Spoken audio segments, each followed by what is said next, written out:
वीरभद्र, विशाल शरीर, आंखों में अग्नि, हाथों में अस्त्र शस्त्र।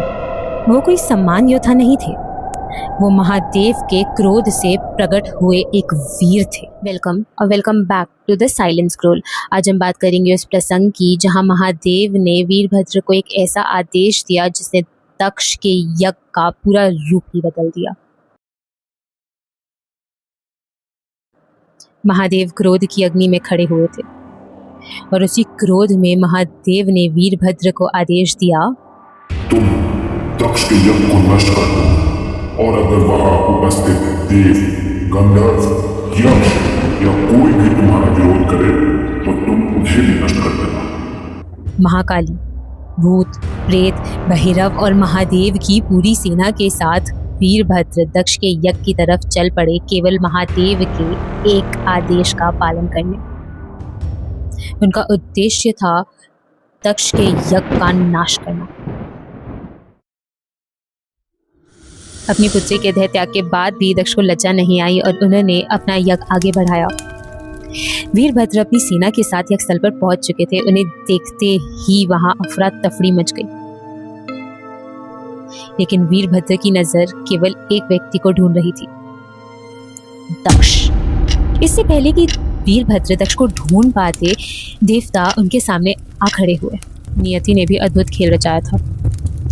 इंद्र का सामना नंदी से, अग्नि का सामना आसमान से, कुबेर का सामना कुष्मंडपति से, मानो जैसे देवताओं का सामना महादेव की सेना से। देवता अपनी पूरी शक्ति से लड़ रहे थे, लेकिन वीरभद्र के गण भी पीछे हटने वाले नहीं थे।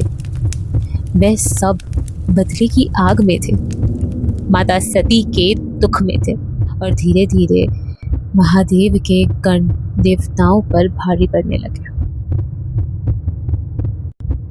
भगवान विष्णु, यज्ञ स्थल, वीरभद्र यज्ञ की ओर करीब पहुंच चुके थे, लेकिन तभी यज्ञ की रक्षा करने भगवान विष्णु स्वयं सामने आए। उस दिन मानो पूरी सृष्टि समझ नहीं पा रही थी कि चल क्या रहा है। वीरभद्र आश्चर्यचकित होकर रुक गए। अब महादेव की आज्ञा के सामने क्यों आ रही है? भगवान विष्णु ने वीरभद्र को उत्तर दिया, मैं महादेव का शत्रु नहीं हूँ वीरभद्र, लेकिन दक्ष मेरा भक्त है। उसने मुझसे अपनी यज्ञ की रक्षा करने का वचन लिया था। महादेव का आदेश वीरभद्र के लिए सबसे ऊपर था। वीरभद्र और भगवान विष्णु के बीच युद्ध शुरू हुआ। एक तरफ महादेव के क्रोध से निकले हुए वीरभद्र और दूसरी तरफ स्वयं सृष्टि के पालनहार भगवान विष्णु। युद्ध इतना भयंकर हो गया कि भगवान विष्णु को सुदर्शन चक्र का प्रयोग करना पड़ा, लेकिन वीरभद्र पर सुदर्शन चक्र का भी कोई असर नहीं हुआ और अंत में वीरभद्र ने भगवान विष्णु को भी पीछे हटने पर मजबूर कर दिया। वीरभद्र की नजर दक्ष पर पड़ चुकी थी।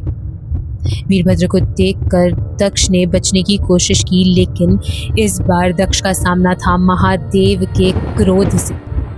दक्ष को मारने से पहले वीरभद्र ने अपनी आंखें बंद की और उन्हें याद आई माता सती, उनका अपमान, धैर्य त्याग, और फिर वीरभद्र ने अपनी तलवार से दक्ष का सर काटने का प्रयास किया, लेकिन दक्ष का सर अस्त्रों से नहीं कटा। वीरभद्र ने दक्ष को पकड़ा। अपनी शक्ति से उन्होंने दक्ष का सिर उसके शरीर से अलग करके यज्ञ की अग्नि में डाल दिया। दक्ष और यज्ञ दोनों नष्ट हो चुके थे, जिसके लिए इतना संघर्ष हुआ। वीरभद्र अपना कर्तव्य पूरा करके महादेव के पास लौटे, लेकिन क्या दक्ष की मृत्यु के साथ महादेव का क्रोध समाप्त हो गया या अभी कुछ और होना बाकी था? इसका जवाब हम जानेंगे अगले पन्ने में। तब तक के लिए अगर आपको ये वीडियो पसंद आई हो तो लाइक और शेयर ज़रूर करिएगा। अगला पन्ना मिस ना हो जाए उसके लिए सब्सक्राइब कर दीजिए। मिलते हैं अगले पन्ने में नेक्स्ट संडे। तब तक के लिए मेरे साथ बोलिए, नमो पार्वती पते हर हर महादेव। राधे राधे।